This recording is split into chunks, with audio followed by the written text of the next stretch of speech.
አሰላሙ አለይኩም ወራህመቱላሂ ወበረካቱ።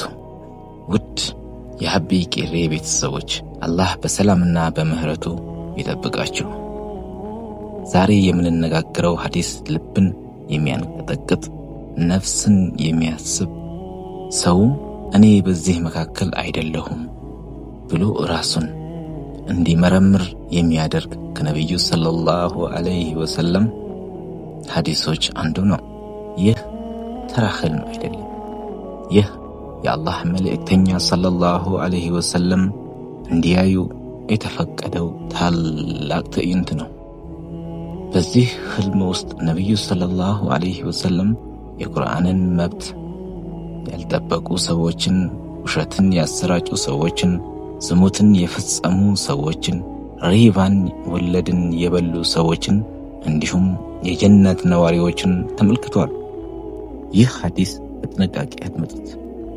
ምክንያቱም በመጨረሻው እኔ ህይወቴን ምን ልለውጥ የሚለውን ጥያቄ በራሳችሁ ላይ ትጠይቃላችሁ።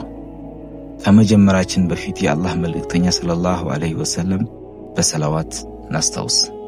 اللهم صل وسلم على نبينا محمد وعلى آله وصحبه أجمعين። ውድ ወንድሞቼና እህቶቼ ስሙራ ኢብኑል ጁንዱብ ረዲየላሁ ዐንሁ እንደዘገቡት የአላህ መልእክተኛ ሰለላሁ ዐለይሂ ወሰለም ጠዋት ለሶሐባዎቻቸው እንዲህ አሉ።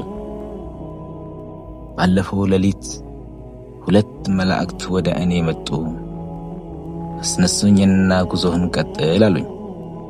ነብዩ ሰለላሁ ዐለይሂ ወሰለም ከመላእክቱ ጋር ጉዞ ጀመሩ። ይህ ጉዞ እንደ ሌሎች ጉዞዎች አልነበረም። በዚህ ጉዞ ውስጥ አላህ ለነብዩ ሰለላሁ ዐለይሂ ወሰለም የሰዎች ሥራ የሚያስከትለውን መጨረሻ አሳያቸው። ጉዞአቸው ሲቀጥል አስፈሪ ትዕይንት ተመለከቱ። አንድ ሰው በጀርባው ተኝቶ ነበር። ከራሱ አጠገብ ሌላ ሰው ትልቅ ድንጋይ ይዞ ቆሞ ነበር። በድንገት ያንን ትልቅ ድንጋይ በሙሉ ኃይሉ ወስዶ በተኛው ሰው ጭንቅላት ላይ ጣለው። ጭንቅላቱ ተፈጨ። ድንጋዩ ወደ ታች ተንከባለለ። ያ ሰው ድንጋዩን ለማንሳት ሄደ። ተመልሶ ሲመጣ የተፈጨው ጭንቅላት እንደ ቀድሞው ተመልሶ ነበረ።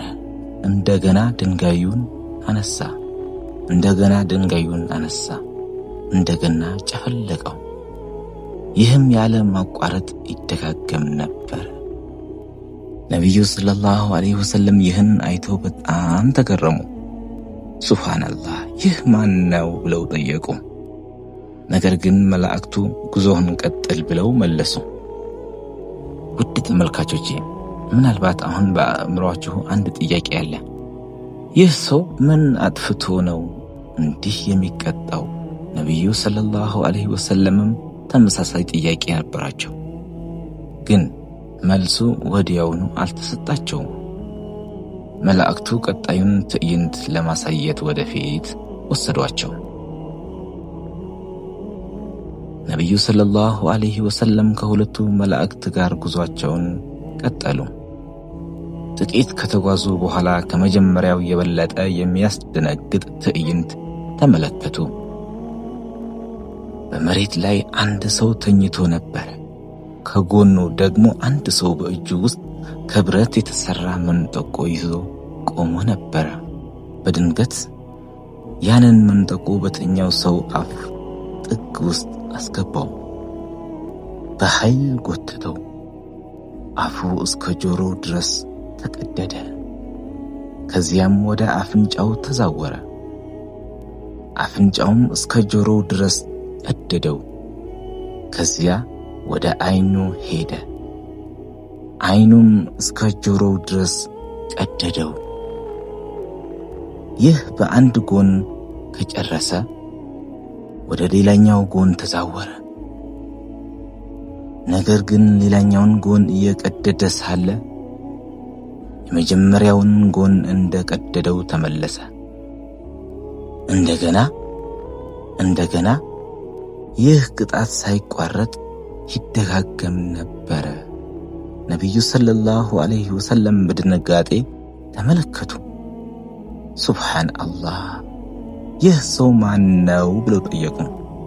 ነገር ግን መላእክቱ እንደ ቀድሞው ጉዞህን ቀጥል ብለው መለሱ። ውድ ወንድሞቼና እህቶቼ፣ ከጥቂት ጊዜ በኋላ መላእክቱ የዚህን ሰው ማንነት ለነቢዩ ሰለላሁ ዐለይሂ ወሰለም ገለጹ። ይህ ሰው በየቀኑ ከቤቱ ወጥቶ ውሸትን የሚናገር የሐሰት ወሬን በሰዎች መካከል የሚያሰራጭ ሰው ነው አሏቸው። ዛሬ ይህ ሐዲስ ለእኛም ትልቅ መልእክት አለው። በስልካችን የምንልከው የሐሰት መልእክት፣ ሳናረጋግጥ የምናወራው ወሬ፣ በማህበራዊ ሚዲያ የምናሰራጨው ውሸት ሁሉም በአላህ ዘንድ ቀላል አይደሉም። ሙእሚን አንደበቱን ይጠብቃል፣ እውነትን ይናገራል፣ ሐሰትን አያሰራጭም። እንቀጥል። ነቢዩ ሰለላሁ ዐለይሂ ወሰለም ከሁለቱም መላእክት ጋር ጉዟቸውን ቀጠሉ። በጥቂት ጊዜ ውስጥ አስደናቂ እና አስፈሪ የሆነ ቦታ ደረሱ። ሱብሃንአላህ።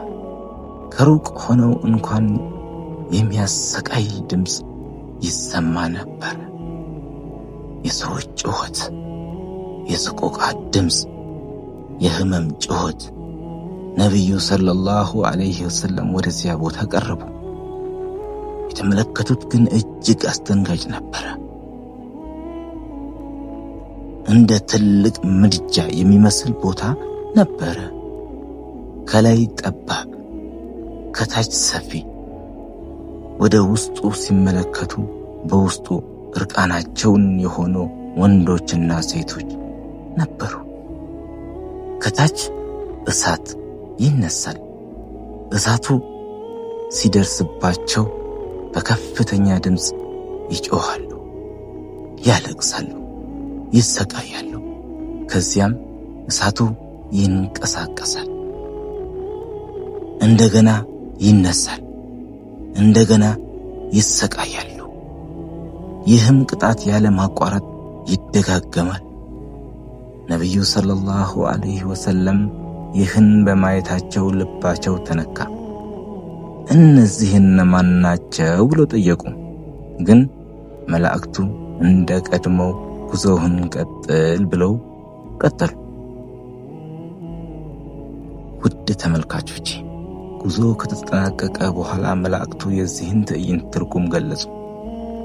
እነዚህ በእሳቱ ውስጥ የተመለከትካቸው ወንዶችና ሴቶች ዝሙትን የፈጸሙ ሰዎች ናቸው። ይህ ሐዲስ የሚያስተምረን አላህ የከለከለውን ነገር ቀላል አድርጎ ማየት እንደማይገባ ነው። ዛሬ ብዙ ሰዎች ዝሙትን፣ እርቃንን፣ የማይፈቀዱ ግንኙነቶችን እንደ መዝናኛ ያቀርባሉ። ነገር ግን ሙእሚን አላህን ይፈራል። ሱብሃንአላህ። አይኑን ይጠብቃል፣ ልቡን ይጠብቃል፣ ክብሩንም ይጠብቃል። አላህ ሁላችንንም ከዚህ ኃጢአት ይጠብቀን። አሜን። ነቢዩ ሰለላሁ ዐለይሂ ወሰለም ከሁለቱም መላእክት ጋር ጉዟቸውን ቀጠሉ። በጥቂት ጊዜ ውስጥ ከፊታቸው የተለየ ወንዝ ታየ። ውሃው እንደ ደም ቀይ ነበረ። በዚያ ወንዝ መካከል አንድ ሰው በመከራ ይዋኝ ነበረ። ወደ ዳርቻው ለመድረስ ይሞክራል፣ ነገር ግን አይችልም። በወንዙ ዳር ደግሞ ሌላ ሰው ብዙ ድንጋዮችን ሰብስቦ ተቀምጦ ነበር። የሚዋኘው ሰው ወደ ዳርቻው ሲደርስ በድካም አፉን ይከፍታል።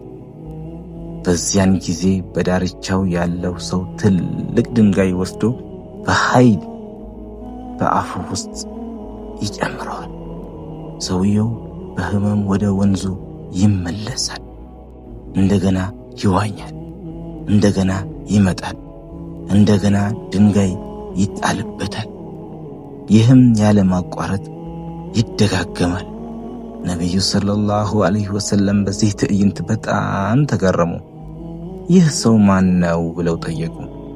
እንደ ቀድሞ መላእክቱ እንዲህ አሉ፣ ጉዞህን ቀጥል አሏቸው። ጉዞው ከተጠናቀቀ በኋላ መላእክቱ ለነብዩ ሰለላሁ ዐለይሂ ወሰለም እንዲህ አሉ። በደም ወንዝ ውስጥ ያየኸው ሰው ሪባ ወለድ የሚበላ ሰው ነው። ውድ ተመልካቾቼ፣ ሪባ በእስልምና ትልቅ ወንጀል ነው። አላህ በቁርአን ሪባ በግልጽ ቃል ከልክሏል። ሱብሃንአላህ። ሙእሚን ገንዘብ ለማግኘት ሲፈልግ ሐላልን ይመርጣል። ምክንያቱም የሐላል ገንዘብ ቢያንስም በረካ አለበት፣ የሐራም ገንዘብ ቢበዛም በረካ የለበትም፣ የፈለገ ቢደረደር ማለት ነው። አላህ ከሪባ ይጠብቀን፣ አሚን። ጉዞ ቀጠለ። ነብዩ ሰለላሁ ዐለይሂ ወሰለም ከሁለቱ መላእክት ጋር ጉዟቸውን ቀጠሉ። በጥቂት ጊዜ አስፈሪ መልክ ያለው ሰው አዩ። ፊቱ በጣም የሚያስፈራ፣ መልኩ እጅግ አስደንጋጭ፣ ከጎኑም ታላቅ እሳት ይነድ ነበረ። እሱም እሳቱን ኡፍ ኡፍ እያለ ያቀጣጥለው፣ በዙሪያውም ይሽከረከር ነበረ። ነብዩ ሰለላሁ ዐለይሂ ወሰለም እንደገና ጠየቁ፣ ይህ ማን ነው አሉ። ነገር ግን መላእክቱ እንደ ቀድሞው ጉዞውን ቀጥል ብለው ወደፊት ወሰዷቸው። ከዚያ በኋላ ድንገት ከሁለቱ የተለየ ውብ ስፍራ ደረሱ። አረንጓዴ፣ ለምለም፣ በአበባዎች የተሞላ፣ በሰላም የተሞላ አትክልት ስፍራ። በዚያ መካከል እጅግ ረጅም ሰው ቆሞ ነበር። ከረጅሙ ሰው ዙሪያ ብዙ ሕፃናት ተሰብስበው ነበረ። የሕፃናቱ ፊት በንጽህና ይበራ ነበር። ነብዩ ሰለላሁ ዐለይሂ ወሰለም በመገረም ጠየቁ፣ ይህ ረጅሙ ሰው ማን ነው? እነዚህ ሕፃናትስ እነማን ናቸው? መላእክቱ እንደገና ጉዞህን ቀጥል ብለው መለሱ።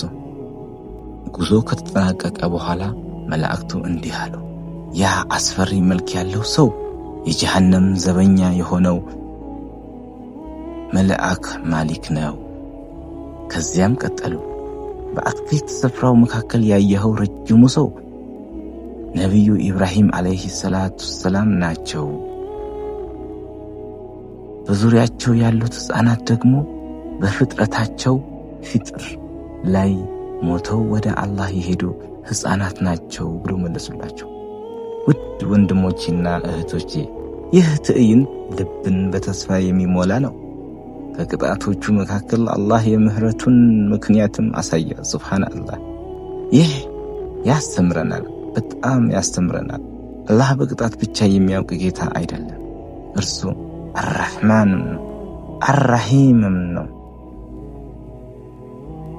ጉዞ ቀጠለ። ነቢዩ ሰለላሁ ዐለይሂ ወሰለም ከሁለቱም መላእክት ጋር ጉዞአቸውን ቀጠሉ። በትንሽ ጊዜ ከዚህ በፊት አይቶት የማያውቁት ውብ ስፍራ ደረሱ። መላእክቱ ወደ ላይ ውጣ አሏቸው። ነቢዩም ሰለላሁ ዐለይሂ ወሰለም ከእነሱ ጋር ወደ ላይ ወጡ። በዚያ ከወርቅና ከብር ጡቦች የተገነባ ታላቅ ከተማ ተመለከቱ። የከተማዋ ግንብ ውበቱ ሊገለጽ የማይችል፣ ብርሃኗ ዓይንን የሚማርክ፣ ሰላሟ ደግሞ ልብን የሚያረጋጋ ነበረ። ወደ በሯ ደረሱ። መላእክቱም እንዲከፈት ጠየቁ።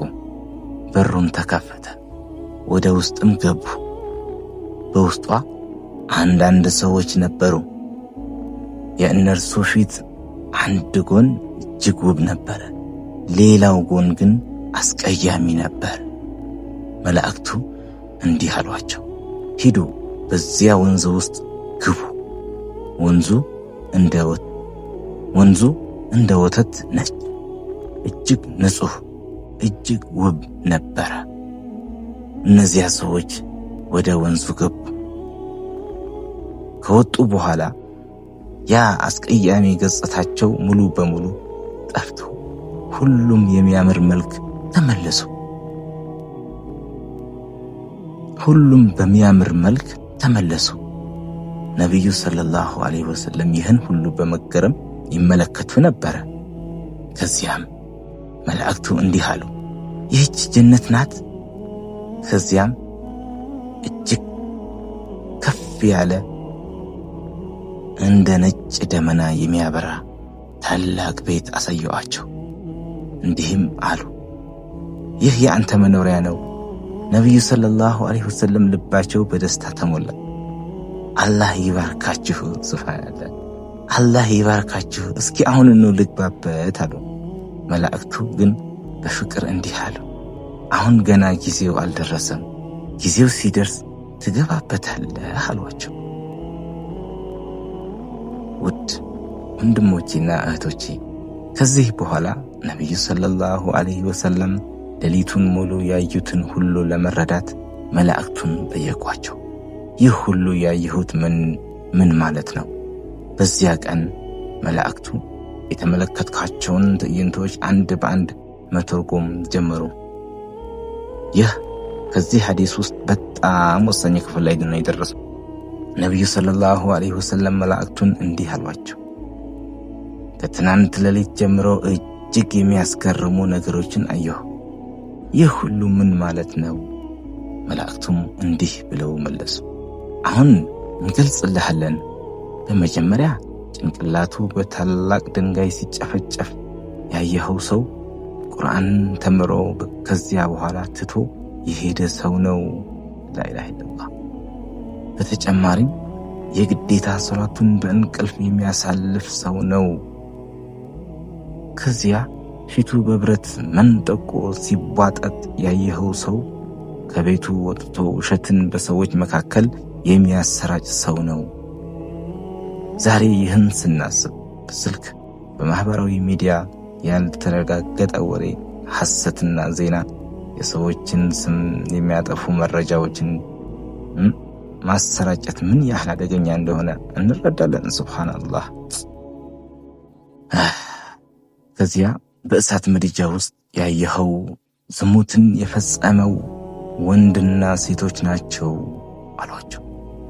በደም ወንዝ ውስጥ ድንጋይ ሲዋጥ ያየኸው ሰው ሪባ ወለድ የበላ ሰው ነው። ከእሳቱ አጠገብ ያየኸው አስፈሪ ሰው የጀሃነም ዘበኛ መልአክ ማሊክ ነው። በአትክልት ስፍራው መካከል ያየኸው ረጅሙ ሰው ነቢዩ ኢብራሂም ዓለይሂ ሰላቱ ሰላም ናቸው። በዙሪያቸው ያሉት ሕፃናት በፍጥረታቸው ፊጥር ላይ የሞቱት ሕፃናት ናቸው።